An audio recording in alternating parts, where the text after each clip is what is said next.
remember on the, when we took notes 2 days ago, we did I gave you all the notes for the identities, all the important ones that you can put on your cheat sheet. So you don't have to recopy these down, that's up to you. But today we're going to talk about applying the sum and difference identities for sine, cosine, and tangent. Most of what you did in 7.2 was the Pythagorean identity. But again, these are what the sum and difference ones look like. Remember I said copy the signs down exactly as they are. I said I'll explain it to you when we get there. Well, let's do that now. There are two rules here. One for when I'm adding alpha and beta, and one for when I'm subtracting. When I'm adding, the plus sign's on top. Then when I come over here, I have to use the minus sign. If I'm subtracting, the plus sign and the minus sign's on the bottom. Then when I come over here, I have to use the plus sign. Okay? The significance of the way they're written is, whichever's on top is the one you're using at that time. Then you have to use the appropriate sign on this side also. Okay? And then for sine, you'll notice when it's sum of sines, then I use a plus sign. When it's minus, then I use a minus sign. So they're a little different, aren't they? These are a little bit confusing to keep them straight. You have to do the best you can to keep them straight. We had actually a nice discussion in a math meeting yesterday over concepts just like this, in that we were saying some things we don't necessarily expect that you will totally remember, but man, it makes life a lot easier if you do. And so if you practice writing these down as you apply them, if you really work hard at doing your homework and you don't skip things, you have to write these down. We're doing verifications. We're proving that this is an identity. And so it's not a matter of you can just look at it and then plug the numbers in. We're not plugging numbers in. We're rewriting it the way it is using our new identity. And so you're going to get really good at some of these. And I hope that you take time to realize what you're writing and to remember them so that when you're taking the test on it, it'll go a lot faster. And you don't have to look everything up. It's not a bad thing to glance at and make sure you did it correctly, but if you're constantly looking and copying, you're probably going to make more mistakes that way than you are just doing it. Okay? You notice in the sum of the cosines, looking at the red ones here, in the sum of the cosines, it's cosine alpha, cosine beta, minus sine alpha, sine beta. So the signs are the same, and the cosines are together, I should say.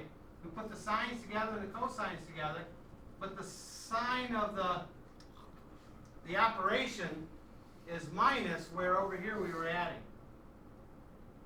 And so I remember this as cosine is cosine, cosine, sine, sine, but the symbol we use has to be the opposite that we're using over here. Okay? But now when I go down to sines, I remember it as the symbols, it's a plus and a plus on top. Sine of alpha plus beta is going to be sine alpha cosine beta, cosine alpha sine beta. The sine and cosines are mixing up, but the sign, the symbol, it's hard to say sine. It's hard for me not to call that a plus sign. And if I say sine, it sounds like I'm talking about this sign.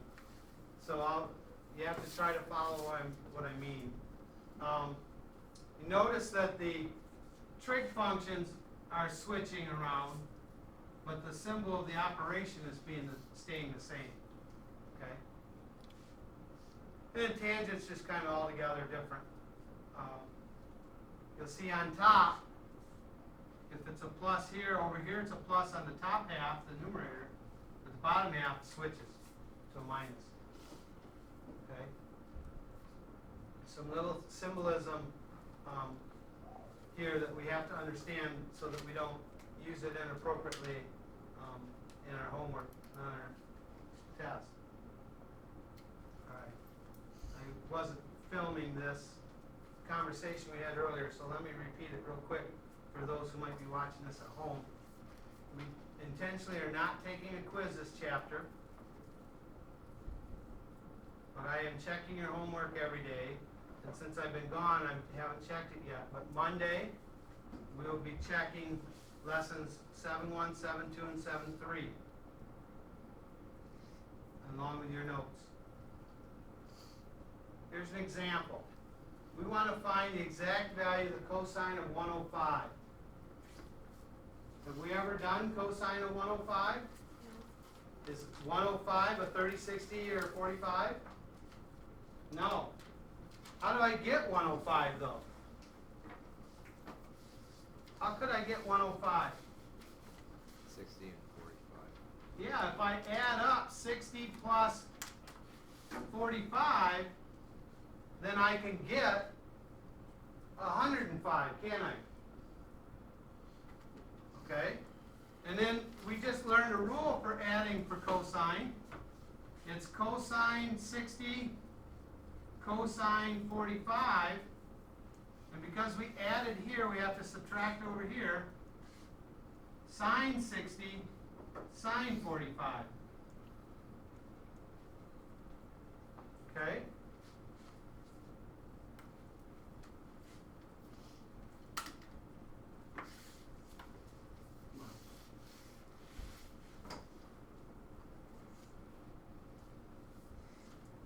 Now, I said we wouldn't be substituting in numbers. We are in this problem. But we had to rewrite it first so we know what numbers to put in. So my question is, what's the cosine of 60? 1/2. 1/2. What's the cosine of 45? Root 2 over 2. Square root 2 over 2? What's the sine of 60? Root 3 over 2. Square root 3 over 2. And the sine of 45? Root 2 over 2. Square root 2 over 2. And so what do we get? On this side, Root 2 over 2. we get square root of 2 over 4. And on the other side, we get square root of 6 over 4. Well, the good thing is we don't have a radical on the bottom, do we? So we don't have to rationalize. They're not going to leave the answer this way. They're going to combine these together. And since they have the same denominator, we get square root of 2 minus square root of 6 over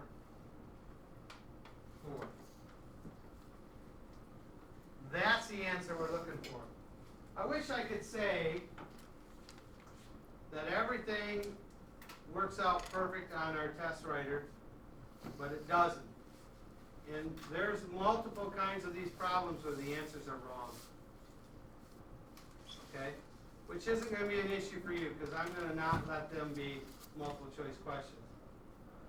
And so it's just my answer key is going to be wrong, and I'll have to sort that out. Now, some people would say, well, does it matter if I put the 60 first? What if I put the 45 first? Well, is it going to matter? No. No, I'm going to have square root of 2 over 2 times 1/2. Still going to give me this, right? Right here. And here I'm going to have square root of 2 over 2 times square root of 3 over 2, still giving me this. And so, don't worry about that. If you're adding, it doesn't matter which direction you add. Now, if it was a subtraction problem, then it would matter. Okay? Had we chose to do this as 135 minus 30, okay, we could have done that, because 135, the reference angle of 135 is a 45, right? And it's in quadrant 2, where cosine is going to be negative and sine is going to be positive. And we're going to end up with some more signs in here, symbols, operations, pluses and negatives. But it's still going to work out to be the same answer. What we might end up with instead, we might end up with a negative square root of 6 plus square root of 2 over 4. But when I correct that, I recognize the square root of 6 is negative and the square root of 2 is positive. And that's the same as my answer key would say if my answer key was right. And so I don't have a problem with that.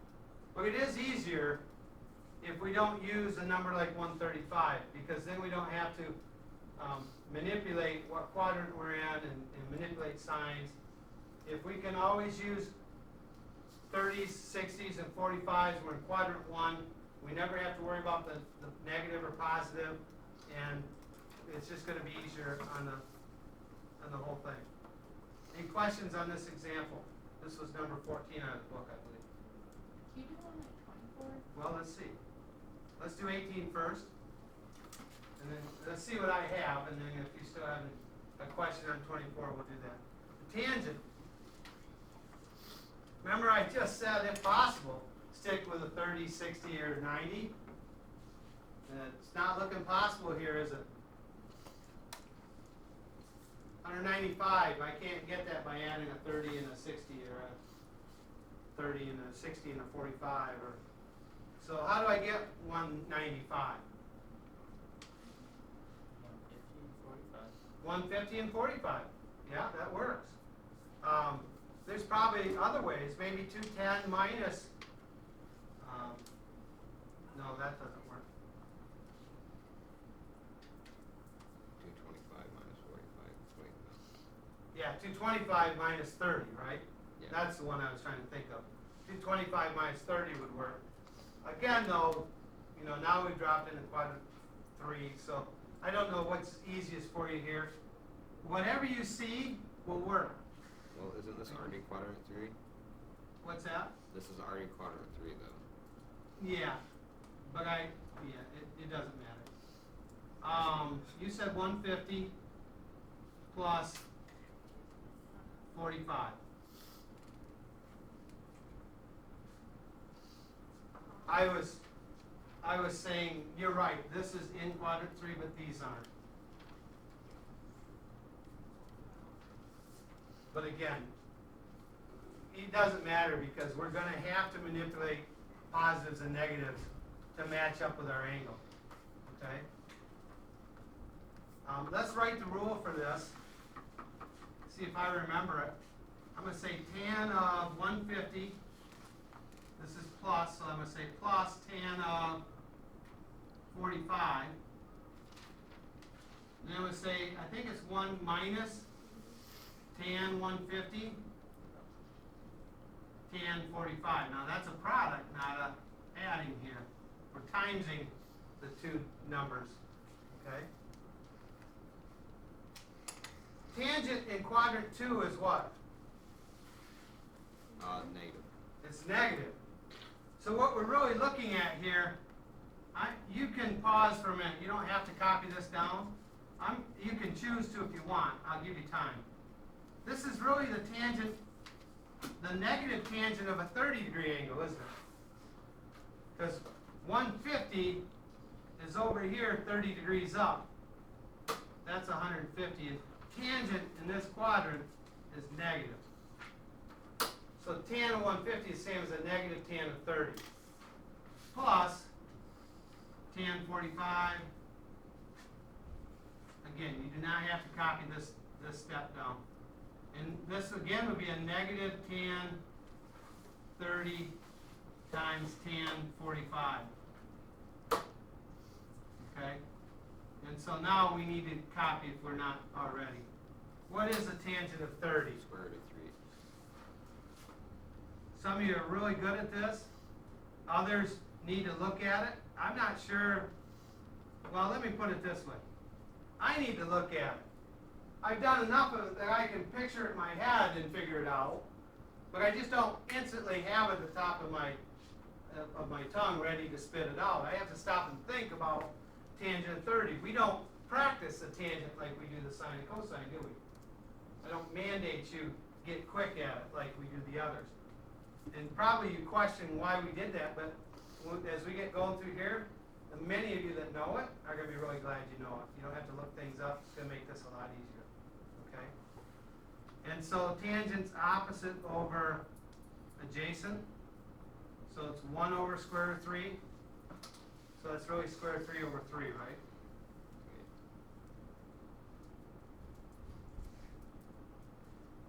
And then tan of 45.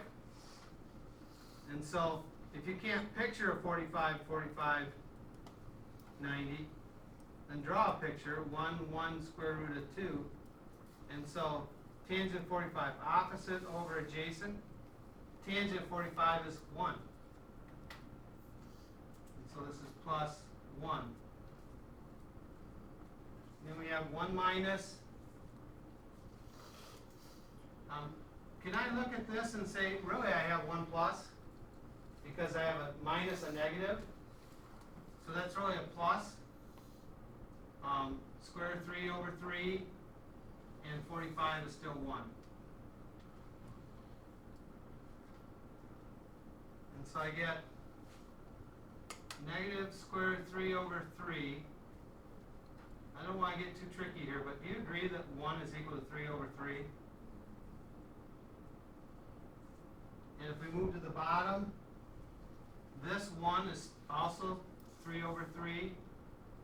And square root of 3 over 3 times 1 is square root of 3 over 3. I know some people might look at that and say, oh, that's the same number. Let's just cancel that out. Doesn't work that way. We have to simplify the top. They both have the same denominator now. And so we have, and I'm going to switch this around. 3 minus square root of 3 over 3. And on the bottom I have 3 plus square root of 3 over 3. Agree with that?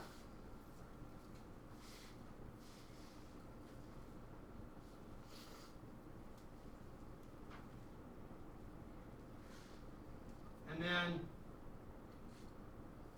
this is 3 minus square root of 3 over 3. We taught our math coach yesterday a new rule, keep, change, flip.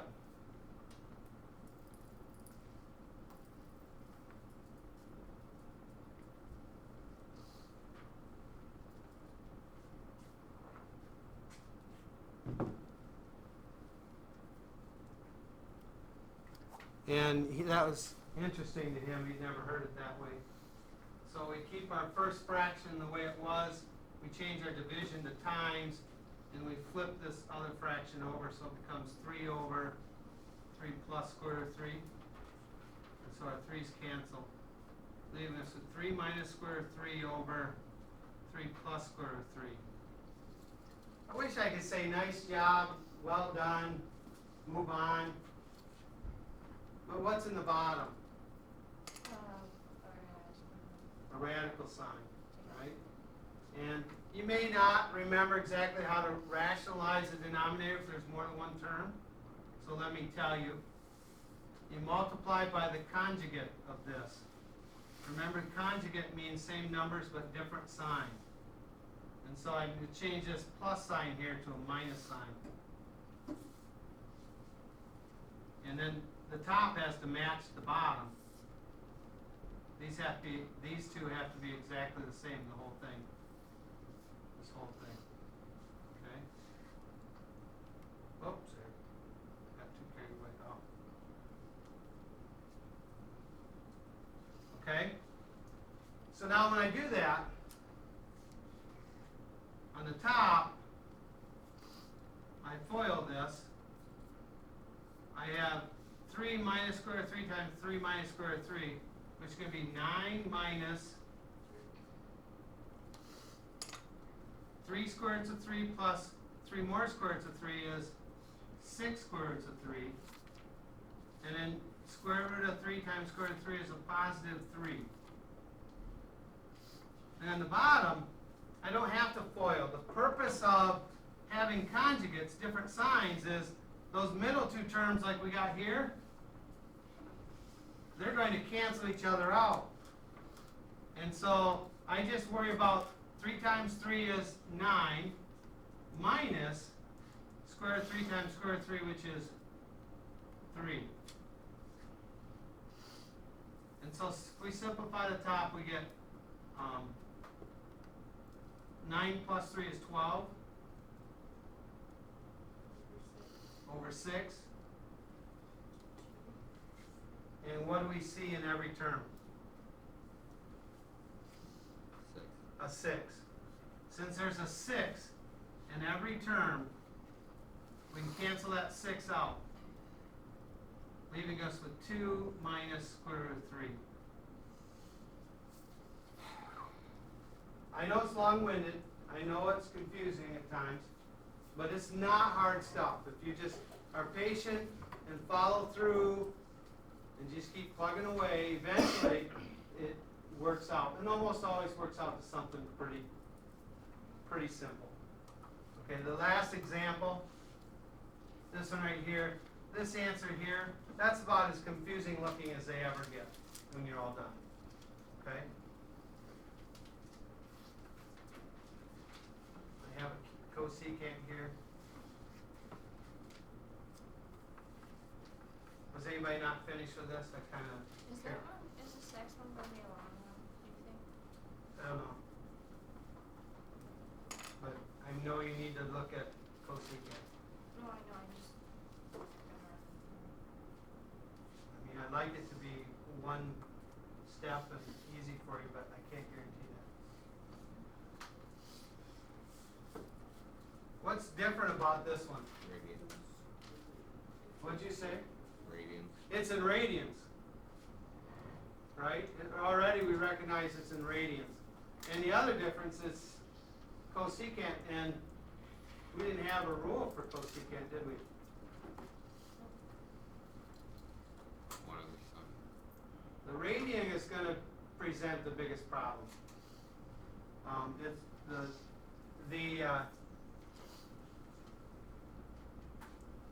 cosecant is simply 1 over sine.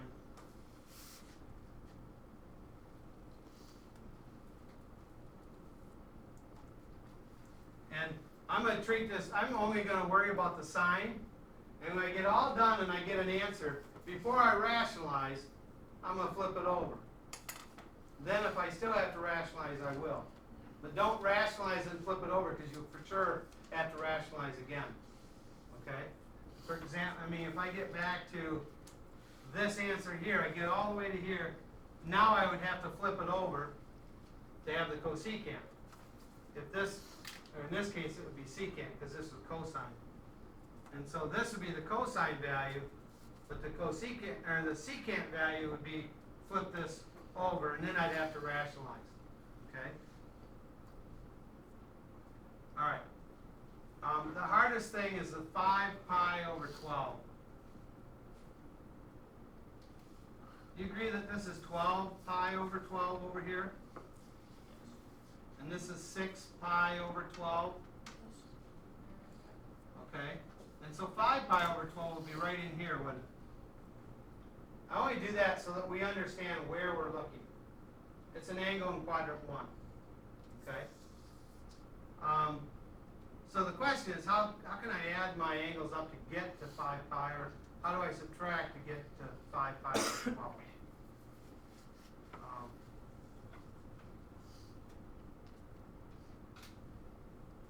I'm thinking if I have something over 4 and something over 3, my common denominator is going to be something over 12, right?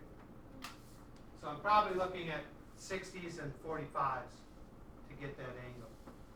And so, what is 60 plus 45? 105, right? So that's over here. That's in the wrong quadrant. So 30 plus 45. 30 plus 45 is 75. 75. Oh yeah, I could 6 also, right? 6 and 4 would work. All right. So let's look at these angles in terms of 12 instead of. So we'd have pi over 12, 2 pi, you don't have to write all this down, I just want to look at it with you. 2 pi over 12, 5 over 6. I'm not going to have room there. Let's just list them. Pi over 12, 2 pi over 12, 3 pi over 12, 4 pi over 12, 5 pi over 12, 6 pi over 12, 7 pi over 12, 8 pi over 12, 9 pi over 12, 10 pi over 12, 11 pi over 12, and we're not going to use 12 pi over 12, so let's just look at that. All right. This one is 3 pi over 4, isn't it? This one is 2 pi over 3. This one is pi over 2. What I'm doing is I'm simplifying the ones that we know. This is pi over 3. This is pi over 4. This is pi over 6. So, Alright? 10 pi over 12 is something? And what? 10 pi over 12?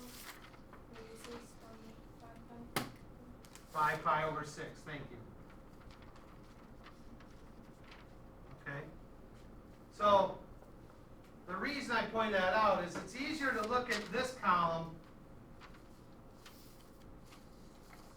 It's easier to look at that column and say, how do we get 5 out of that? Well, if I add 2 pi and 3 pi, I get 5 pi, right? And 2 pi over 12 is pi over 6, which is a 30-degree angle, and 3 pi over 12 is pi over 4, which is a 45-degree angle. So those we know, don't we? We know the 30s and 45s. And so I know I wrote a bunch of stuff down here. Next time you might need to use more of it. But this time all we needed was these two. And so let's go back. All this I tried to do here. I didn't have room for it, so let's get rid of that. And so sine of 5 pi over 12 is going to be sine of pi over 6 plus pi over 4. That's what we just agreed that that's what these were, right?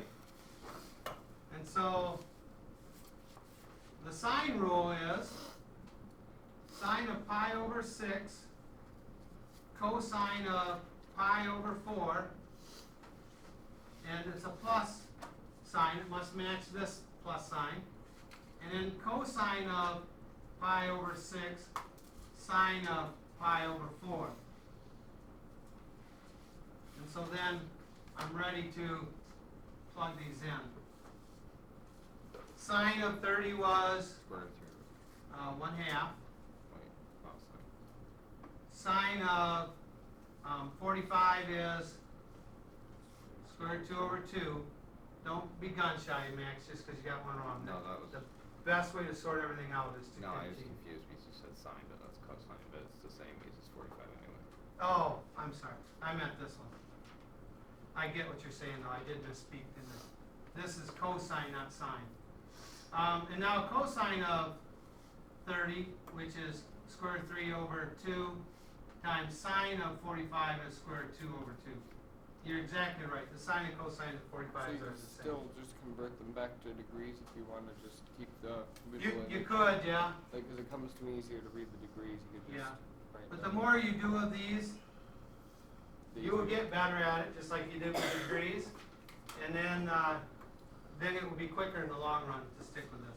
So I get square root 2 over 4 plus square root 6 over 4. And so as one fraction, I get square root 2 plus square root 6. They already have a common denominator, so I just write it this way. Now, what was this? We have to flip it Yeah. around 4 1/2. What was that? That was the sine value, right? But they didn't ask for sine, did they, Brittany? They asked for cosecant. So what do I have to do with that? I did it again, didn't I? Sorry, Bree. I don't know why I called you Brittany. So if I flip this over, I get 4 over square root of 2 plus square root of 6. How do I rationalize that? So, just to back up, because I forgot to turn the recorder back on, we multiply the bottom by the conjugate, which are the same numbers, but the opposite sign. Okay? And that has to be top and bottom, the same sign over here. So, in other words, all of this is equal to 1. Okay? Let me erase some of that. Okay. Now, I started to say, when this was a binomial here, we FOIL. But in this case, I'm not going to. Because whatever's on the bottom might cancel with what's on the top. If I'm in factored form, it's a little easier. So I'm just going to leave the bottom, or the top as 4 times square root of 2 minus the square root of 6. And then the bottom becomes square root of 2 times square root of 2, which is what? 2 minus 6. 2. And square root of 6 times square root of 6 is 6. And that always has to be a minus sign. When you multiply by the conjugate, that's always going to be a minus sign. And so I get 4 over square root of 2 minus 4 times square root of 2 minus square root of 6 over negative 4. And look what happens. The negative 4 and Wait, positive 4 I have cancel. I have a question. Yeah. Why don't we? For why don't we have more values for since, are we supposed to FOIL it? The bottom? Yeah, Yeah. we should have a middle term. No, we don't. The whole point of Oh, yeah. using the conjugate is so that those middle cancel terms cancel each other out. What I get is a minus square root of 12 and a Yeah, plus plus square root of 12, and they cancel. Yeah, I just realized. Okay? That's how we eliminate the square root symbol. If they didn't cancel, I'd still have a square root in the bottom. Okay? Someone's yelling out, let's cancel those 4s, And then but we still have a negative. And so, the nice thing about a negative, if I have a Still turn it negative into a negative 1. 1/2, I can write that as a negative 1 over 2, or I can write it as 1 over negative 2. They're all equal to a negative 1/2, right? Or if we want to be technical. So I can take this negative sign and move it to the top. And that's what Well, Matt's I was saying it would be a negative 1 anyways if you divided it out. yeah. So it would become a negative square root of 2 minus 6 and square root of 6. And if I distribute my negative sign, I end up with a positive square root of 6 and a minus square root of 2. And usually, a good answer key would switch those around so that you have less signs.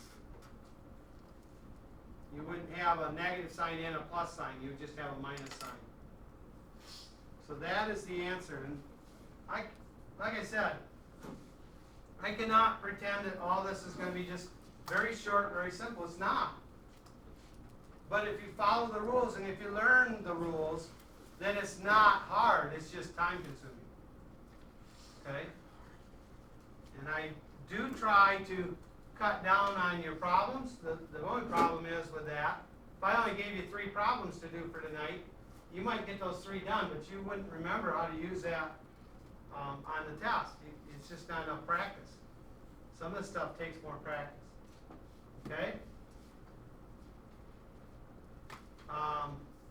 Let me pause. The directions say find the exact value of tangent of x minus y. Okay? But they also say that x and y both are less than pi over 2 and bigger than 0. In other words, it's in what quadrant? Quadrant 1. And they do the same thing for the y. It's in quadrant 1. So what they're saying is don't worry about positives and negatives. We're in quadrant 1. Now if they put on here pi over 2 to pi, now this would be in quadrant 2. So cosines would be negative in there. Tangents would be negative in there. Sine would still be positive. Okay? This problem didn't do that, but future problems could. Well, are you just, like, when it gets to your restrictions, are you just supposed to ignore these tangents and negative in quadrant 1? Right. Are you just No, supposed to- tangent's positive in quadrant 1. Wait, I thought it, Tangent is sine over cosine, and they're both positive, so tangent's yeah, it's positive. negative and 2 and Yeah, 2 and 4. Yeah, 1 and 3 tangents positive, 2 and 4 tangents negative.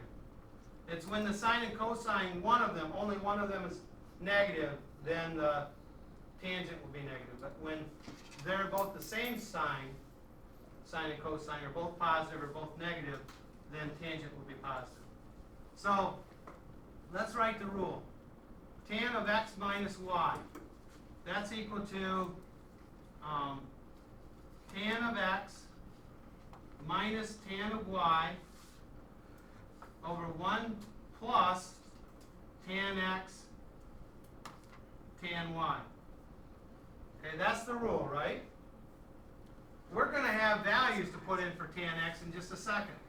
If I look at this, they're telling me that sine of this angle x is 8 over 17. Can I find the adjacent side? Yeah. Yeah, so it's square root of 17 squared minus 8 squared. 15. And so it's 15? Okay, Yeah. thank you. And then on this one, this is y, and adjacent is 3, and this is 5, and so we should all recognize this has to be a 3, 4, 5, right? And so tangent of x is going to be 8 over 15. Tangent of y is going to be 4 over 3.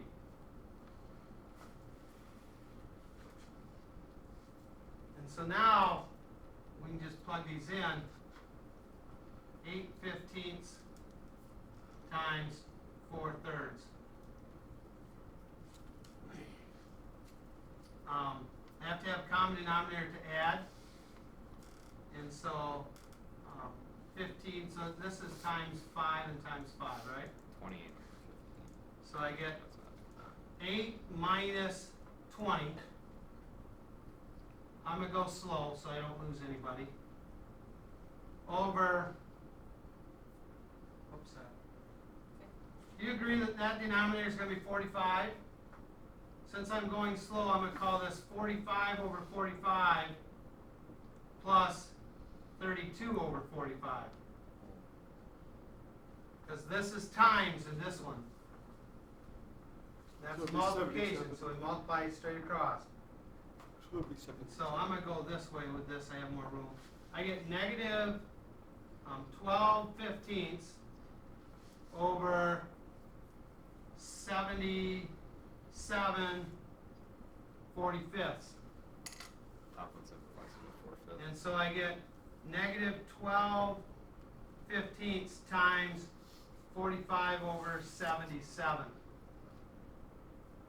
That goes in there 3 times. So I get negative 36 over 77.